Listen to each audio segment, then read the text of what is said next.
The 2022 draft has come and gone. It wasn't the best for Auburn. Wasn't the worst thing in the world, but it definitely wasn't the best. We can now firmly put that behind us and celebrate things like Roger McCreary getting drafted in the second round. But now we shift our eyes to a new day and a new year and the potential of what could be for the next NFL draft for the Auburn Tigers. We'll talk about who that might be, maybe some predictions on way too early predictions on who will get drafted in the 2023 draft, that topic and much more here on this live stream on Wednesday night, where we sit down with you. We talk about what's going on in the world of the Auburn family spectrum. So many topics that we can hit tonight at your discretion. Thank you for joining us, whether you're watching live or on the replay. We appreciate you hanging out with us, spending your time with us here on this channel. We're going to ask you to do a couple of different things here on our live stream, even if you're watching on the replay. If you are watching right now, make sure you smash that like button here on YouTube. If you're watching on Facebook, hit that share button, share it into a Facebook group. You can even hit the like button there. And if you're on Twitter, you know the drill. Retweet, like, all the good stuff. And right now in the comment section, I want to know who's here hanging out, chatting it up, talking with us. So please, in the comment section right now, or the chat, I guess I should call it, especially if you're watching live, make sure you post where you're watching from, city, state, international, with a War Eagle. And if you're a fan of another persuasion, do your little thing. That's what you can do right now. A little later on in the show, we'll hear about some ways that you can help support our content here, but we'll save that for a little bit later. As we do on every single Wednesday night show that we've been doing for quite some time now, we just have a topic prepared, and then we kind of meander wherever the night takes us and wherever your calls take us. This is a call-in show where you can take advantage of the call-in link that is listed at the top of the chat at any time. If you'd like to take advantage of that, please do. Would love to see some of your smiling faces or voices. You don't have to be on camera, but it is now open for anyone that wants to take advantage of it here right now. And we'll kind of just bounce around in between that with whatever we're talking about and whatever the caller wants to talk about at this point. So your comments, your questions are obviously important to this live stream, but we'll start off with this discussion point. The NFL draft. How do you feel about it next year? I don't want to know how you feel about it this year. We all know how it feels, but that's our opening question. Do you feel positive about it? Do you feel negative about it? Are you kind of about it? I want to know what your feeling is for the 2023 draft and how Auburn football might fare at it. Who do you think is going to get drafted? Those type of things. That'll get our conversation started tonight. We got a lot of people checking in. Linda, good to see you from PCB. Wish I was there. Neil's here from not too far away from me. Dusty, War Eagle. Do you know anything about this mystery commit? I do not. My people that I talked to have gone eerily silent. I know why, but yeah, I have not any. I'll reach out. Someone I talked to is very busy right now, and I doubt they're going to have that much information. But I'll reach out. That's a good point, Dusty. And if I get anything, I definitely will tell you guys first. Neil says, I'm happy for Smoke Monday, even though I'm not a fan of New Orleans. Well, obviously, we want to be very happy for all our players. They would get an opportunity, whether that be drafted, free agency, or even just a invite to a camp, which Bradarius Ham did get. So that's great for him. Any invite that or opportunity that our guys can get, we want to celebrate that, even if it's for teams that we don't necessarily like. Like I used to seeing players go to the Patriots. Hated it, despised it. Then Jarrett Stidham went. I was like, I gotta like it now. Cam Newton went. I was like, I gotta like it now. We do we do things we don't want to for those that we love, and we love our Auburn Tigers, which is why we are so great of a fan base for the most part. We can get a little wild and crazy sometimes, but what family doesn't? Okay, so 2023 NFL draft. That's where we're going to start off with. I want to know what you guys think. If there's one player that you guys think is going to get drafted, who is that going to be? I think there's one that goes straight to the top of the list of everybody's mind. And no, it's not Tank Bigsby. But if you've been reading a lot of the articles, if you've been reading a lot of tweets and things like that, because everybody now is putting out there not so early, too early NFL draft boards. It's like those things are queued up for the second that the actual draft going on goes live and getting those things prepped. Derrick Hall, for some people, is expected to be in the first round of the draft next year. And I would say that is a very fair assessment of him, considering his talent, his raw strength, and just beast mode material, and the way he's shown to be a leader here on the team, here on campus. I think those type of things are what sell even more on top of your athleticism. So I think all those things together in that package, Derrick Hall is definitely the one that is setting themselves up to be the leader of a potential 2023 class. Wow, Kyle. Let's see here. Good to see Devin. Thanks for popping in over here. Thomas is here as well. Good to see you guys. We're just kind of rummaging around about the NFL draft, but we can bounce around to whatever topics that you guys want to hit on. Just bring them up as it comes along. But for now, let me just start off with this. Derrick Hall, I think, is definitely the headliner for the draft next year. Now, I've got a little depth chart pulled up in front of me. Now, this is just one person's depth chart. Don't read too much into it. And I'm not even going by the depth chart. I'm not reading it off, but I'm just using it to spark names that potentially will go in the draft. I'm going to go ahead and throw you guys out a prediction for next year. We will have a quarterback in the NFL draft. All of these things that I'm saying tonight are based off of who is here currently. Yes, things will change. People will leave. People will come in. But I think we will have at least, well, mainly only one quarterback in the draft next year. Does that mean they go high? No, but it means that somebody will be in there trying to get drafted and may do so. Will that be a TJ Finley? Will that be a Zach Calzada? Maybe so. I can see a scenario where a Zach Calzada has an outstanding year, or a TJ Finley, and says it's not going to get a better time than this. Let me get out of here right now because of everything that's behind me in the depth chart and the type of situation there. So you could have a quarterback potentially in the draft next year, which I'm going to go ahead and throw out a really early prediction for that right now. Neil brings up another great point. I think when you talk about Derrick Hall being the headliner, the next name people think of, and obviously a lot of our names are on defense, Owen Pappoe. Now, Owen's problem and his shtick is going to be health.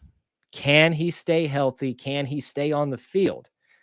It's been a little bit of a question mark since here's Auburn, not for a lack of trying and not for a lack of talent. When Owen Pappoe is on the field, usually great things happen, but he's got to be on the field. That is the thing that is going to be the knock against him going into this year. Most definitely, he is a senior, so, well, I don't know if he's like a super senior. I can't remember exactly, but maybe he could stay over for another year and use that, but I highly, highly doubt it. I think a lot of people were surprised when Owen decided to come back for another year. And in fact, a lot of people said, Owen's coming back. That means good things are happening for this team. And I would agree with that. But I think that decision was mainly, and I don't mean this like he was selfish, but for his benefit of his career. He was not going to get drafted high this year, especially dealing with an injury all this year. So that's one as well. I think Dusty's got a few names over here. D. Hall, Iku Leota. That is one that's got a dark horse potential to go in the NFL draft next year, maybe even high. Kind of, I think, overlooked at Northwestern, came here, and, it seemed like every single game we were talking about Iku Leota making an outstanding, humongous play. Now, was he at the top of the tackling list? Was he at the top of the fumble recovery list? No. But it seemed like he was a big down type of guy making a play when it counted. And those things show up on tape for scouts. So he's a guy, if that continues this year, his level of, I wouldn't say maturity, but experience playing in the Big Ten and now the SEC, I think that's going to play really well with the scouts. So that's a great point to bring up. Another name that I like that Dusty brought up, and I think potentially has the opportunity to go even higher than anybody, John Samuel Shanker. That's a hot take. I don't think even John would think he would go above Derrick Hall in the draft right now, but there's something about a tight end in the NFL that just sounds nice. And when you've got a guy who's been the guy at receiving all last 2 years, or last year really, but he's been the tight end, the only tight end we've really been able to consistently talk about. There's a lot of tape on him, and I think it's a lot of good tape. And if another good year comes around, hopefully the continual utilization of the tight ends in the game, not just as blocking, but catching, you're going to see him put up some big numbers that I think could really, really benefit him going forward. So there's that angle as well with John Samuel Shenker. And in fact, I'm trying to remember what the quote was in the NFL draft this past weekend. They were talking about tight ends. It's like they want tight ends that can make catches because they can teach blocking. They can get that right and get those type of technique things down. But they need somebody who can make plays. John Samuel Shenker can make plays. So that's another one out there as well. A couple of more names here from Dusty. Nehemiah Pritchett will have a great season and get drafted day 2. I think he's probably set himself up for a day 2 easily right now. He has showed a lot of promise, even as a senior. It's taken a little while to get there, but he's been called upon a lot more. And I think he is somebody that you probably could see raise their draft stock. I think we finally have depleted the well of just outstanding, cornerbacks and safeties for Auburn that developed under Gus Malzahn, ironically enough. And not that there's nothing wrong with Nehemiah Pritchett, I should say. But I don't know that we'll see a second first-round guy. I could be wrong. If I am, I will love the heck out of it. Come back to a few more of those things in a second. Josh with it's a little bit of an odd comment, but 8-4 if all goes well. I'm guessing you're talking about a record for next year. I think it's a little early for records right now, but hey, 8-4 is, I think I always talk about it this way. 8-4 should always be the expectation at Auburn. And when I say that, there's one camp that screams, you're such a, minimalist, or I'm not trying to think of the word they call it, accepting of mediocrity. You get that camp, and then you get the other side of it. It's just a prediction. I think 8-4 is it should be an expectation every single year, with more often than not that happening higher than that. With Auburn's talent, who they're able to bring in, that kind of thing, especially with hopefully what's going to be some momentum going forward. Kind of back to our thing here. I'm just kind of going down our list of things here. Outside of Cedric Jackson having an outstanding year, I don't think he'll, right now where things stand, go in the draft. Could be wrong. I hope I'm wrong. I'd love to see another lineage of Bo Jackson being in the NFL. You look down here, but I think a lot of people are overlooking the offensive line.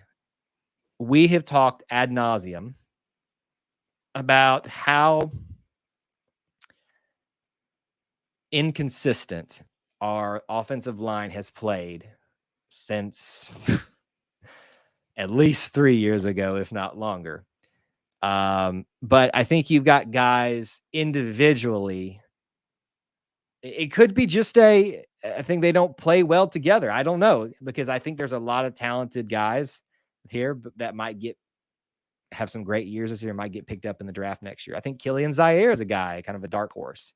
I kind of put him in the same vein as a John Samuel Shenker. If they both have good years, I think they could probably go on and get drafted higher than a lot of people expected them to.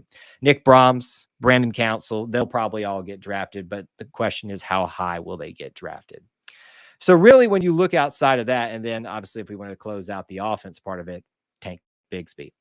Folks, you need to go ahead and prepare yourself. Tank Bigsby is leaving. It took everything from Coach Cadillac. I love the man to death. Thank you so much that we retained him from the Malzahn staff. He's my favorite Auburn player of all time. That's why his signed picture is back there. If it wasn't for Cadillac, we wouldn't have Tank Bigsby for another year. So I expect him to declare for the draft next year as well. Just my opinion. I hope I'm wrong. Let me come back down here and see what you guys are saying. Osbury and Rhyme will keep that DB line going, Dusty says. Let me scroll down here on this draft I have, depth chart I have. DJ's listed as a junior, and he's a transfer in, obviously, DJ James. And then where is he listed on here? JD Rhyme is a freshman. Now, yes, so let me clarify. The pipeline just because there's a sputter in it doesn't mean that it's not still flowing. I think Nehemiah Pritchett will get drafted next year. How high is the question. So the pipeline will still be flowing, just not as quickly as we've come accustomed to it. So Nehemiah will probably bridge that gap. DJ may even go this year if he does really well. But you could see a scenario where it's Pritchett, DJ James, Osbury, because that'd be 3 years for him. I think that's how Osbury. It's gonna. We've got some unique names in Auburn's history, and every year it feels like we've got more of that.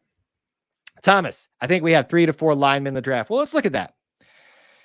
Brandon Council, Killian Zaire, Nick Brahms, DeAndre Jones, and Alec Jackson are who are listed here. I will throw Austin Troxell in there as well. Now, Austin is, I believe, the one who's, I think Nick Brahms as well, have had some injury issues, and Brandon. Everybody's had injury issues. So there's some of that at play here. But I see 1, 2, 3, 4, 5 potentials in the NFL draft. Could be. It really could be. I'm excited about where Auburn is going, but we basically have a whole new team with the exception of a few guys. I think with the exception of the offensive line, which is kind of weird because we were all hoping it was not hoping. I shouldn't say that. We were all hoping different things would be happening with the offensive line, but it's basically the same thing. Maybe this is the year they get it right. Neil says, I hope Coach H gets better at recruiting. What do you mean by that, Neil? What do you mean by that? What do you mean by that? Obviously, we look at rankings, we look at stars and things like that. So yes, we can get better in that realm of possibility. But I'm for me personally, I'm just more of a guy that you can't tell the true success of a recruiting system until the guys leave. Seeing some of that now. The tail end of the Malzahn here, as much as I hate to admit it, some of that. It's kind of rearing its ugly head right now. We have several O-line that would look great in Falcons or Saints unis. I think that's a slight at them, but I think that's what I think it's hard to interpret things sometimes over written format, but I think that's what he's getting at there. I hear this a lot. Harsin needs to get better at recruiting. What do you mean by that? Well, I didn't even see her response to that. What do you mean? What do you mean by that? What do I mean? Look at the current list of recruits for 2023. AU has 2 commits. Right. So I guess, Neil, my question would be, why is it not adequate simply because we have 2 commits? I mean, is there a certain number we should be hitting by a certain time in your mind? I'm just curious. I just curious about that. Devin and I keep asking the exact same questions. John, good to see you. Thanks for tuning in. By the way, to our Booster Club members, because John is a channel member of Booster Club and just right. Thank you guys for another month of supporting us here in the network. Your support keeps the lights on here. So to our Booster Club members, Devin, John, Dusty, I think Linda, thank you guys so much. And then all of you that are channel members as well on top of that, or just doing that, that helps as well. 2 commits according to the 24/7. So Braden Joyner and gosh, I'm blanking on the kid's name. I just did a video about him too. Oh gosh, this is embarrassing. But yeah, so there's only 2 right now. We could potentially get some more. Each coach has a different way of signaling they got somebody or something great happening. Coach Malzahn was boom, still does that. Coach Harsin's thing is he drops in a WDE and then these little GIF thingies that I guess the marketing department puts together for him. So that was posted today. So what will happen? What I've noticed the trend is he announces that before it's actually public. So then it becomes this anticipation. Who is it? Who's it going to be? So could be a silent commit. There's that notion out there. Maybe that's coming. UGA and Bama championships with their recruits. Do I need to say more? No, I think that's a great point. I don't have anything to refute that. But I also think that getting focused on, in my opinion, this is just me, there's a certain number that needs to be by a certain time frame. That's not the way I think or think about it, but it doesn't mean it's right or wrong. Let's see here. AU just finished a long season. Do I really need to explain the importance of recruiting? No. We absolutely get the importance of recruiting. I think we all just have different opinions on what is a successful recruiting thing. My recruiting evaluation is for me based off of where they're at when they leave. So from that instance, Roger McCreary, right? Brought in, nobody knew who he was when he took over as starting cornerback. Everybody like, who? What happened to our other guys? And then look what happened. So that's one instance, and it's the only one in this year's draft. But that to me is what I look at. I know that's easy to say that now, but that's just the way that I find myself wired. John's ready for football. Do you think Ashford leads the quarterback race? No, I think it's pretty tied up at the top. I did a video, Josh, about 2 weeks ago, giving you my updated predictions. I'll let you go check that out. It'll say spring edition on it.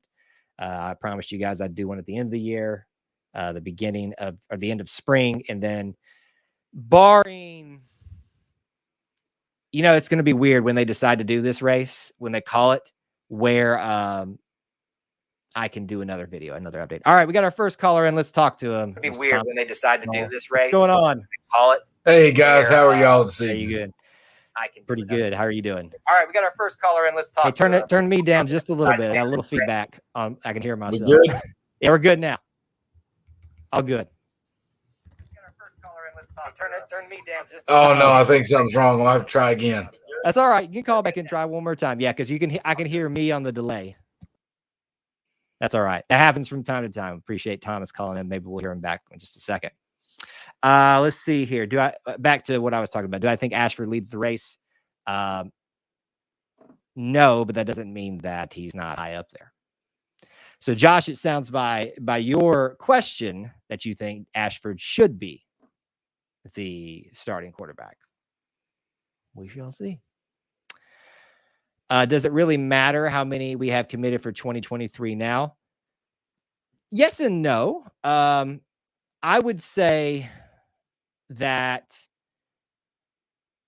I think Neil's point is he has seen, and Neil, correct me if I'm wrong, if I'm speaking out of turn for you, sir. It's hard to speak for someone, when they're not here in person. I think what Neil's getting at is it's high time that the recruiting steps up a notch. And there is some impatience that comes with that. And I get that. And that's personally, while I want to give you guys some recruiting stuff here on this channel, that's not going to be my focus ever. And I've talked to some people about how they'd like some more of that, and that's coming, that I'm working on that. But to me, getting so focused on recruiting, what I found in my life is I became obsessed with it. And it just made me an angry person, especially when an 18-year-old didn't decide. How dare they not go to the Auburn Tigers? And I broke away from that a long time ago. And so I get involved with it, but I can never go back to that dark place. Dusty, there you go. Thank you. I knew the explanation in my head. Thomas, exit out of YouTube broadcast when you call in. That'll help, or drop the numbers down. Neil, I'd love for someone to explain how not recruiting great players helps. Neil's point, recruit poorly equals losing season. But again, Neil, I guess what we're all kind of trying to get, not just since you're talking about this point right now from you, is what is a great recruiting season? Is it stars? Is it valuations? What is it? What is a great recruiting? Is it a certain number of players by a certain? That's what I'd like to know personally. Devin and I are asking the exacts, more than two. Let's see here. All right, we got Thomas calling in, so we'll have to check back in on some of your stuff. Let's try that one more time. Thomas. Hey, there we go. Can you hear me? Yes, I can hear you. Oh, thank God. Figured it out. How you doing, buddy? Man, I'm doing great. Again, problems with the Google box. It's my thing. It's technology, man. If I could tell you the stories that I've had with trying to do a podcast network for 8 years. Oh, look, man, there's a reason this hairline is like that. If it plugs in, you can't trust it. That's true. That's very true, sir. Well, real quick, wanted to call in, and something I don't do during live streams or Auburn talks is give praise to the offensive line. Mm-hmm. And if I can, real quick, I just want to point out a couple of small things. Sure. All right. So across the front, 2 deep, I did math today. We're averaging 6'5", 315 pounds across the front. Okay. So that's your starting 5 plus your 2 deep. At tight end, 2 deep, we're averaging 6'5", 247. Okay. That does bode well for the run game if they can get the schemes right. So what you're saying is the size is there if the technical stuff gets cleaned up. Man, you're 100% right. That's it. Okay. The pass blocking was not bad last year at all. Right. The run blocking is our problem. We know this. We have watched it 100 times over. Yes. But like we're saying, when it comes to draft picks, we've got guys that roughly have sub 70 plus 70 starts career total. Mm-hmm. That's not bad. Right. We can't be mad at it. We can only be mad if they don't improve. Right. And I want to see it so bad. Don't we all? I really do. So that's the hard part about this, because I feel so bad trying to even being constructively critical of the offensive line, because these are the guys that don't get any praise. You know, it's very rare that someone says my favorite player is Austin Troxell, my favorite player is Nick Brahms, Brandon Council, what have you. It's very rare. So these guys, I think, are getting, somewhat rightfully so, a lot of the criticism, but also I think they're also sometimes just the easy ones to pick on now. And I say that for me personally, and you hear me harp on it all the time. This team gets better when the offensive line gets better. I do think it is high time that the talent, the size, the measurables, the things that are easiest for us to look out and point out, right, as you just did, to match up with the results. And I think that's what I wish for them, because I sure as heck don't want to talk another 12-game season with, we couldn't get a run block going. I mean, you're right. The pass game, I wouldn't call it great personally, but I would call it improved, very much improved last year. And I think a lot of that times was masked by Bo Nix's mobility, but they still did improve. And, so we'll find out this year very quickly. So did you do all that math before you got on here? I did it actually earlier in the day. I'm off today, so football nerd I can't fight. I love football nerd stuff, right? There's this one time. Sometimes we can get too focused in the stats, and I forget who I was talking to, but they were like, you downplay stats so much, and I'm like, well, it's not that I downplay. I try not to put too much focus in one specific area, because if it doesn't match up with how I think, then I end up as an unhappy person. Have you noticed a pattern here, Kyle, in Auburn football unhappiness? Maybe it's because I obsess over it too much. I do a YouTube channel after all. It's because you're an Auburn man, though, right? We expect certain things, even though we kind of know, but we do expect certain things out of Auburn, being Auburn fans. Right. And like you were saying, the measurables, we've got everything stacked up the way we really, really need it. It's just not coming to fruition yet. Mm-hmm. Yeah, I agree. I think this might be if they're going to take that step, here it is. Take the step. Yep. We have the measurables. We have the depth. We have the knowledge, the games played. And that can make the difference between we're 75% pass, 25% run. We got a dude that can run the ball. Mm-hmm. If we can block for him, we're gravy. Mm-hmm. That's what the game starts at the line of scrimmage. And if you think it doesn't, it's asinine. It really is. Mm-hmm. It starts with big man on big man. And I'm not the biggest of dudes, but I played O-line in high school. I understand the first step's the most important. Getting contact with the man in front of you, moving him where he doesn't want to go, results in holes for the play to move through. Mm-hmm. Or stopping the man from coming forward results in time for the quarterback to find the receiver. And it leads me to the offensive line and pass blocking situations last year. They weren't bad. They did well. the quarterback and receivers did not execute when they had time to execute. Yep. As much as I harp on the O-line, and I do, I'll admit it. I harp on them. I'm going to harp on them. It's my thing. But if you give a quarterback 5, 6, 7 seconds to throw the ball and he can't find anybody open, that's him. That's not the offensive line. They have done their job. We were taught to count 1, 2, 3, 4 plays over. It's whether it's a run or a pass, he's either gone or he's not. Right. That's how it starts. So the offensive line, the line of scrimmage is going to determine what a team does and what a team can't do. So if you open up the pass, you open up the run. If you open up the run, you open up the pass.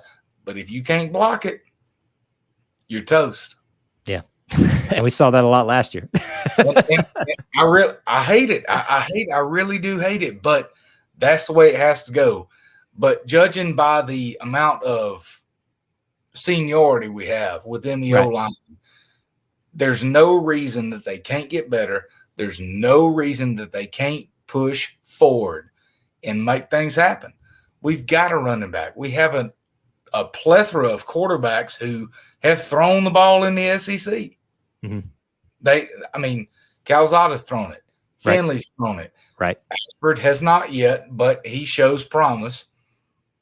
If you got time and you can't make the plays, it's not on your line. Yep.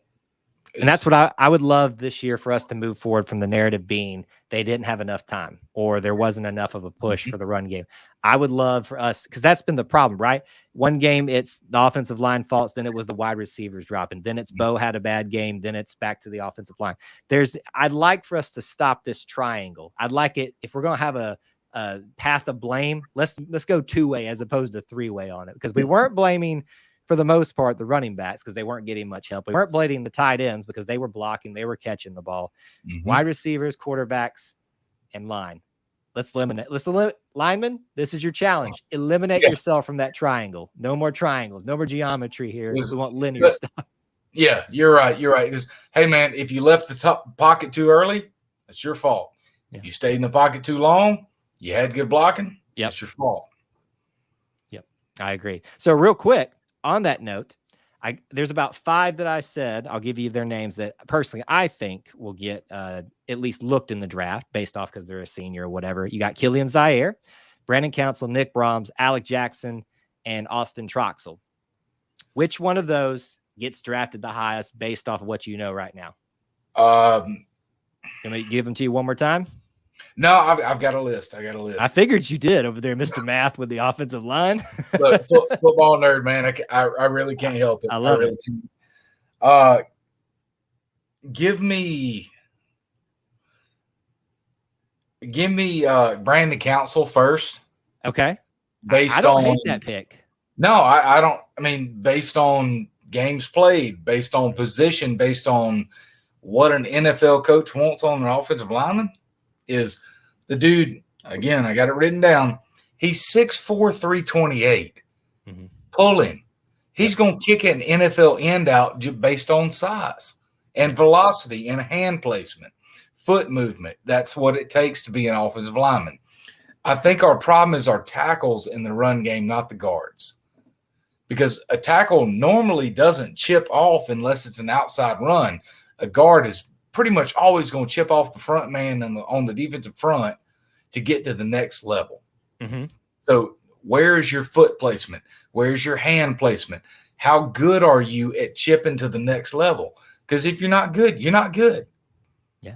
You know, anybody can line up and just hit somebody, but do you have the skill to move to the next level, to make those essential blocks, to spring a running back for more than 4 yards a carry, 6 yards a carry, whatever Tank had?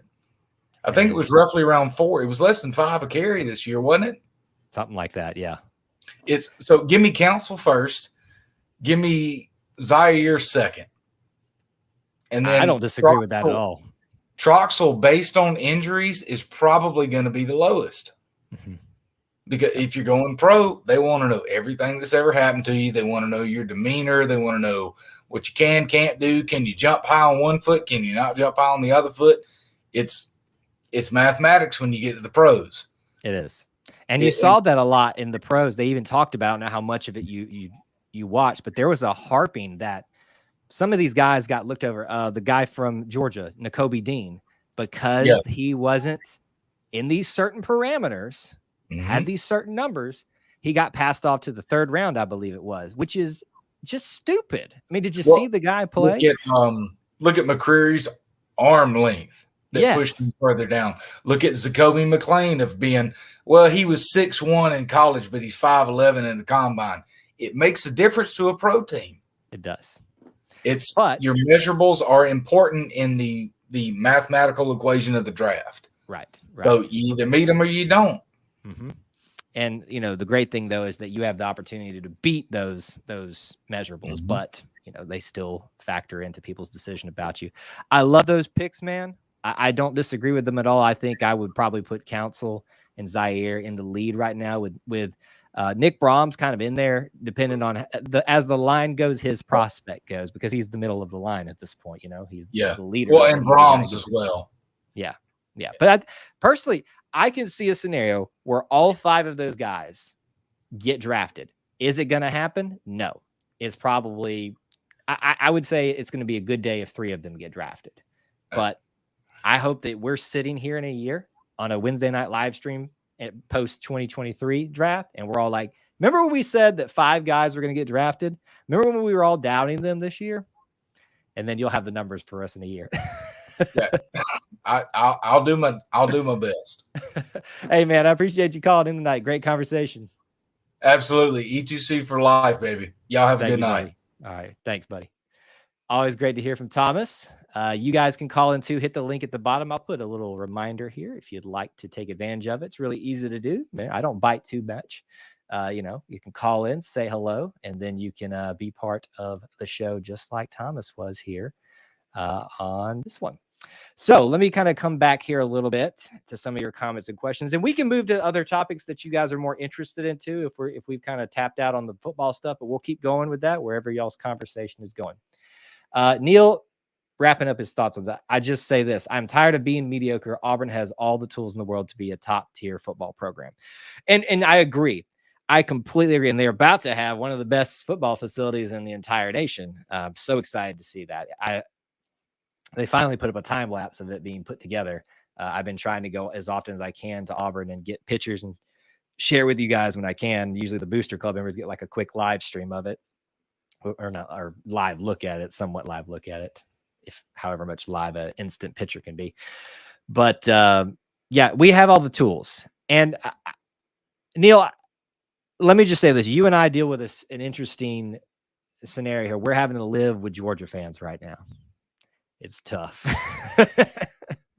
They were arrogant as all get out, and they are really arrogant right now. Winning is important. Winning is why you play the game. But my biggest encouragement to everybody, not just Neil, is just value everything as much as you can, and it becomes less of a big deal when one thing's not doing it. And I'm not saying that's the way you are, but that's what I always want to encourage people to do whenever I get the opportunity to do. And I say that it's hard for me to do sometimes. I mean, y'all just see me when I'm over here, crying my eyes out in the corner when we can't get a run block going. Let's see here. Did I go to Ambush? So for those of you that don't know, Ambush is their spring, summer PR campaign they go on. Usually I think they have been Ambush for a while. The coaches come along, go to the major markets. They've been to Atlanta recently. They went to Montgomery. Yes. So they'll go to all the major cities in the South and meet up with booster clubs and all that kind of stuff. And so I did not go to this one here in Atlanta because I thought about it. It's not that it's like I can't afford it, but it's a pricier tag than I can pay right now. I have to really be discretionary with how I spend our business expenses. Big Ten getting $1 billion a year. I guess you're talking about NIL deals. Yeah. A lot going on with that right now. The NCAA just, or at least a report came out, the NCAA is, and I guess powers that be, if you want to call them that, are discussing how they can kind of curb the booster involvement here. Teddy, Teddy? You're an Auburn fan, right? But what's your connection to the Big Ten? Now it's starting to come back. I haven't seen you in a while in a live stream, so you're a Big Ten guy too. Gophers got 3 picks this year. Great for them. You beat Auburn. I think we're going to find a lot of the guys for Auburn that got picked up in free agency have longer lasting careers than a lot of the guys that got drafted for a cheaper price.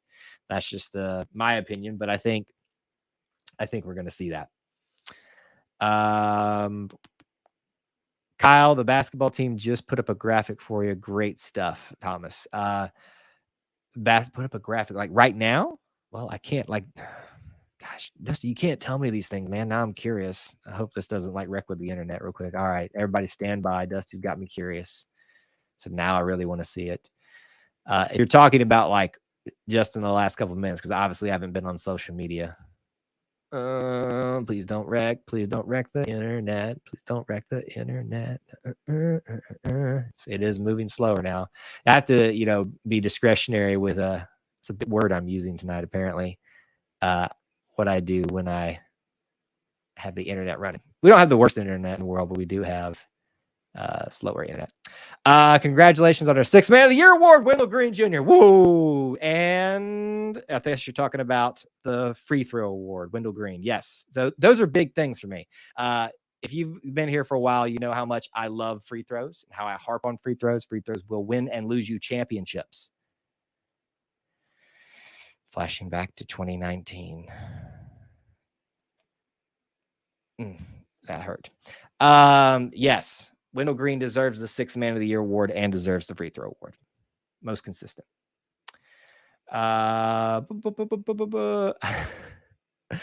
You're overly optimistic because you balance out your dad and brother. Listen, so I think in the game, for me, if I'm completely honest with you guys, I'm more pessimistic if you're with me.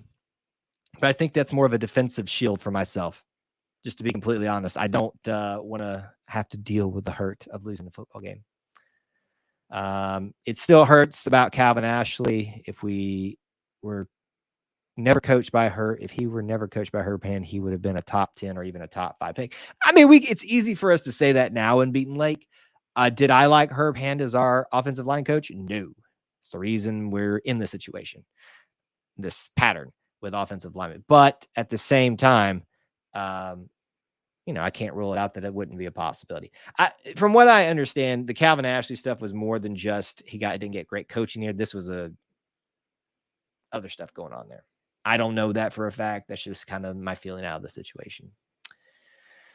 Any news on Hayden Mullins? For those of you that don't know, Hayden Mullins had a little bit of an injury in the Friday game at Tennessee. And Clint and I talked about it on this week's, by the way, we're doing Monday night live streams for baseball and softball throughout the season. Tune in if you can. We'd love to have you there. And those are 8 p.m. too. We don't know anything specific. When Clint and I talked, and Clint's got a pretty good read on these things sometimes. He does, I think he said in this, and I hope I'm not putting words in his mouth because maybe things have changed. It doesn't look good. I would not expect to have him back. So Teddy, but are you an Auburn fan too? Because like I said, I know you talk a lot of Big Ten stuff, but yeah. So let me know. Let's see. I have a show suggestion for the other summer. Rank the fan bases of the SEC from worst to best solely on your opinion. That's not a bad suggestion, Teddy. And this gives me an opportunity. I'd love to hear some of y'all's feedback on. That I do want to do some more of those kind of high level video discussions, that stretches beyond Auburn, but obviously from an Auburn perspective. So yeah, let me, know if you guys have suggestions like that. Auburn is okay. You're just a good broadcaster. Okay. So you're maybe not a Auburn fan. Well, great. I appreciate that. Thank you so much. So when everybody tells me that I suck, I've got Teddy to make me feel better about myself. Thank you. Appreciate you, kind word. Appreciate you hanging out with us, Teddy. So yes, we can definitely do some things like that. Summer is a great time for those things because of the lack of stuff going on. And there's been a little uptick in some news things. And I apologize that I haven't done some videos about these things. I know when there's no not a ton of videos coming out from me. It feels like I'm not doing anything. There's a lot going on behind the scenes. A lot. Booster Club members, by the way, you got a blooper outtake coming out to you tomorrow, I believe. And then we're going to be putting some logo stuff up for you guys to give your opinions on in the Patreon app. So be looking for that coming up very soon. Not this logo that you see up here. That one stays. I love that one to death. Clint Richardson helped me come up with that one. Really did most of the work, and I love it to death. All right, come back over here. How about Trey Donaldson choosing basketball only? That leaves us down in DB. Do we get a football scholarship back? I would assume so. You only need one. I would imagine he never took one. I think people think that when they get and want to do these things, they get both. My understanding is that's not true. They choose the primary one, and then that's usually the one they end up doing. Jeremy Johnson said he was going to be a quarterback and play basketball. He took a quarterback football scholarship. Trey Donaldson said he was going to play basketball and football. I'm sure he took a basketball thing. So it's not that we got one back. I think we just have one. Oh, Kevin, have you been down there for a while? By the way, here's Kevin. What's up, buddy? How are you doing? Where you go, Cal? Kevin, good to see you, buddy. How are you? I think we will do good this year in football. I hope so, buddy, because as you can tell, there's a lot of people that want us to do a lot better than we have. And I agree. I think we will. I think we have the potential to, but you got to get out there and just do those X's and O's. As I don't know if you're watching or Thomas talked about earlier. We have the measurables. Got to put it out the results on the field. Now it's high time for that to do that. So why do you think we're going to have such a great year? The quarterbacks. The quarterbacks. I think I talked to you last week about this. You think Robbie Ashford, right, was going to be the starter? Was that correct? You still think that? He might be, but I think Zach Caseta will be the starter. I think that's the conventional wisdom, that you don't bring in a guy like that without expectations to be the starter. However, that was when I almost said Austin Riley. That's the Braves third baseman. Austin Davis was our offensive coordinator for like 2 months. So that changes things, I think, for him, but it doesn't take away from his talent and his ability to do so. His big thing is he's got to get healthy and be able to put in the reps to compete with TJ and compete with Robbie and with Holden Gerner. Because I think Holden showed that he deserves to be part of that conversation. I don't think we're not going to see a Bo Nix situation where he gets it as a freshman, but he certainly deserves your respect. So how about Malcolm Johnson? Malcolm Johnson, the wide receiver. Yeah, I think he did a great job in the 8A game. Surprised me a lot. I'm hoping he and Shedrick can be the guys that some of the younger talent or the new talent can lean on wide receiver wise and get us kind of re-energized and restarted. This could be, if wide receivers and offensive line start putting the results that we know that we're capable of, this changes the whole trajectory of the season because there's a lot of talent across the board. It's all got to come together, though. Our baseball team doing good. They're doing very well. How do you feel about the Arkansas matchup this weekend? Do you feel like we can take 2 or 3? I think we can take 3. Oh, shots fired across the bow, Fayetteville. Kevin has called it live on E2C Network Wednesday shows. Arkansas goes down in all 3. Yeah. Listen, I think in some of the polls they've dropped a little bit, but they are still a powerhouse, and they are still not. Have you saw the predictions for the teams going to the Omaha? Yes, I have seen those. Auburn is in there right now, which I think is warranted the way they performed. Frankly, home run hitters. They've got home run hitters. They have shown that they had more pitching than they were capable of. They have great defense. Really, it's just their bullpen that continues to be a little bit of a question. Hey, and even that. 31-13? Say that one more time. Are they 31-13? You know, that sounds right. Don't quote me on that. I should know that, but I don't know that by heart, Kevin. Sure. I think that sounds about right. I'll take your word at that. Hey, buddy, thank you so much for calling in tonight. Glad to hear from you. War Eagle. Bye. War Eagle, buddy. See you next week. Good to hear from Kevin as always. 2 callers tonight. You guys can take advantage of that. We'll get back to some comments and questions. Real quick, though, we take this opportunity to remind you of something that we have always here, opportunities that you can help support our content. Obviously, you can go join the Booster Club like so many of our fine folks here. That's the way you can get some of those perks we've been talking about, blooper reels, insights. I let you guys have inputs into the network stuff too, because you're helping boost the network.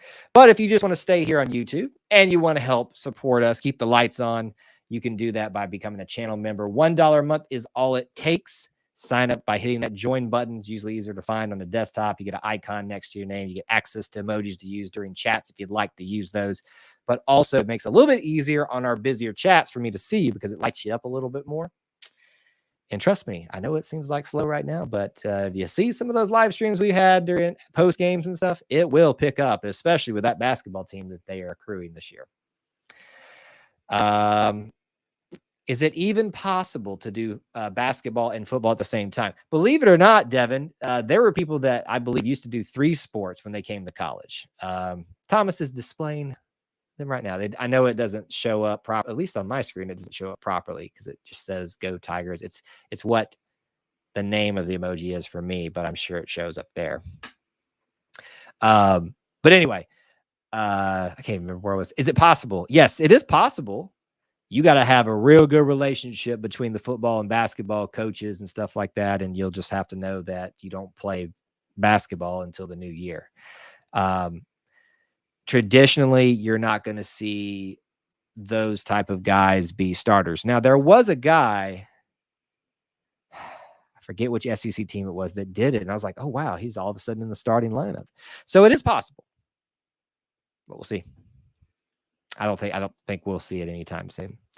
Unbeaten Lake. Hopefully we can get, almost said Juan for some reason. Julian Phillips. We are favored to get him, and he just canceled his visit to Kansas State. Hopefully he doesn't break our hearts and choose Tennessee. Well, I think it would be wise for you to prepare yourself for that, so you're not super disappointed. Look, I think what I don't want Auburn fans to lose is if Julian Phillips doesn't come to Auburn, that this is somehow... yes, it is a missed opportunity. This team, I think, is very well set up with what they've brought in, even with what they lost, to be successful and what they've had staying over. I really, really think that we should be very happy with what we have. Now, it would be great to have a little bit of extra room, and there is a lot of momentum towards Auburn getting him. My fear is Julian Phillips comes and we see some of these guys that deserve a little time decide to Amscray. And I don't want that, but I also want Julian Phillips. So yeah, there's that. DeZalen, is that his name? DeZalen Warshman is the commit wide receiver transferred from the Miami Hurricanes. I'm not sure what that is. Baseball's 31-14. So he was almost on the nose there. One more loss that we had there. Bo Jackson played football, baseball, and ran track. That was the 80s, though. But see, so back to her question, it's very easy for someone to do a spring and a fall sport because they are spread out and there is no overlap except for A-Day and spring football practice. John Samuel Shanker was part of the baseball team. He is not this year because I think smart for him, he saw more eggs in his basket for a future in the NFL, and we'll probably see the fruits of that labor coming up very, very soon for him. I think it's possible. You don't see it happen a whole lot in terms of even just fall to spring. People keep saying they're going to be able to do that, and it never happens. That's what everybody gets excited. We're going to have him in football and basketball. I'm like, no, we're not. It'll be one or the other. Maybe he changes halfway, but I think he's got a good opportunity as a guard, a point guard here.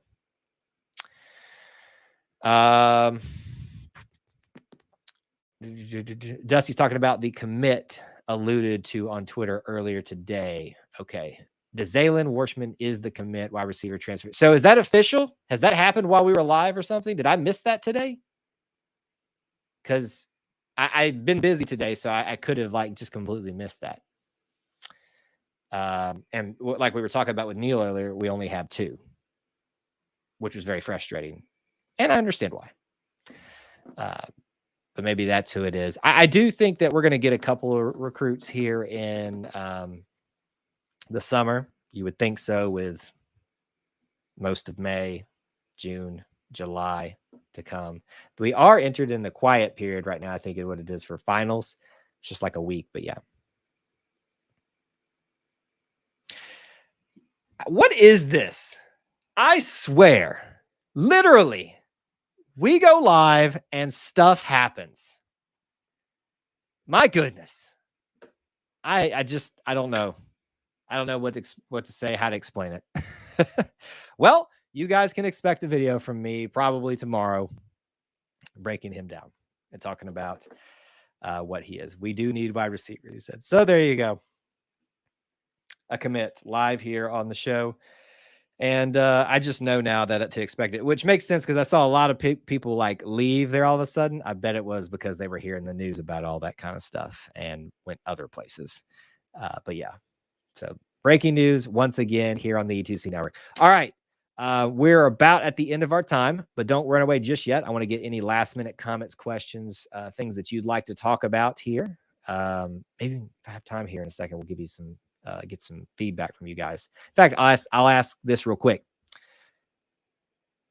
Not saying this is going to happen, but how would you guys like 2 questions? I have 2 questions. If you could answer them for me. 1, do you listen/watch to the podcast? Now they specifically say podcast in the title that we put out here. Do you? And that's fine if you don't. It's not a big deal. Or do you listen to them over on a podcast app? Give me some perspectives on that.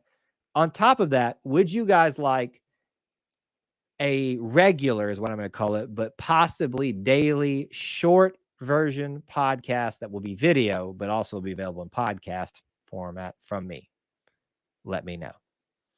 Neil, you can feel better. We got to commit. Apparently, the wide receiver just committed to us. DeZalen. Where'd he go? DeZalen Worshman, which is how my grandmother-in-law says wash. She says wash. So that's going to be hard to say. Wide receiver transfer from the Miami Hurricanes. There you go. So let me know some of those questions. All right, real quick, in the comments, in the description of these videos, there's always ways you can help support our content. We talked about the Booster Club. Hit the join button if you want to do that, or the channel membership program. The Booster Club is at patreon.com/E2C Network. Thank you for all our guys and ladies for participating in that and helping keep the lights on here. There's also our TeePublic store where you can buy apparel there to help support our content. There's also the donation button for PayPal if you'd just like to donate one time to the network's efforts here. Any of that is appreciated, but we just appreciate you being here, even if it's just a edited video, hitting the like button and dropping a comment. I know it doesn't seem like a lot, but dropping comments on those videos after you watch them, even if it's just to say, love the video, it does help out. I promise it does. But yeah, so do all that stuff if you can for me, or check it out at least. And that is very much appreciated. Let me back up here to some other questions and comments. Do live streams equal recruits? What do we do now? Well, apparently we have to stay live forever, Thomas. About died on that 2 to 3 hour live stream we had for the March Madness. I'm not saying I didn't enjoy it, but that was tough. Will you be at baseball this weekend? I will not, unfortunately. I do limit outside of football season and in special occasions. I try not to go for travel expenses more than once a month. And I went this month already. However, this is one of those special occasions. I will be making a pass through for the last game of this homestand for Alabama. So the last game on that Sunday, 1 weekend from now, I will be there. So I hope that answers that question. You listen on YouTube. He must have been reading my rants of recruiting. You can thank me for. Hey, Neil, this one's on you, buddy, and I thank you for it. I sometimes listen to the podcast on Spotify. I would love a daily podcast. I'm on Spotify and YouTube. Just depends on my situation. Well, I'm glad you do both of them. Daily is fine with me too. Okay. Well, that helps me a lot, guys, because, this happens with me every single summer. You can talk to some of our contributors and Kyle just gets his ideas and keeps running. And I think that's why you've seen probably a little bit less regular videos and stuff from me, is because I'm experimenting. I'm trying new things. And it's one of the things I've been thinking about is, could we do a somewhat regular short form podcast for me about kind of the topics that are just happening, almost kind of like a news podcast, and just giving you my initial take on something and not so much analytical stuff like I like to do in the other videos where we say the top 10 this, or this is what this means type of things, just kind of reacting to it. So we might do something like that. Stay tuned. You just never know. Let me close down the phone lines for everybody here.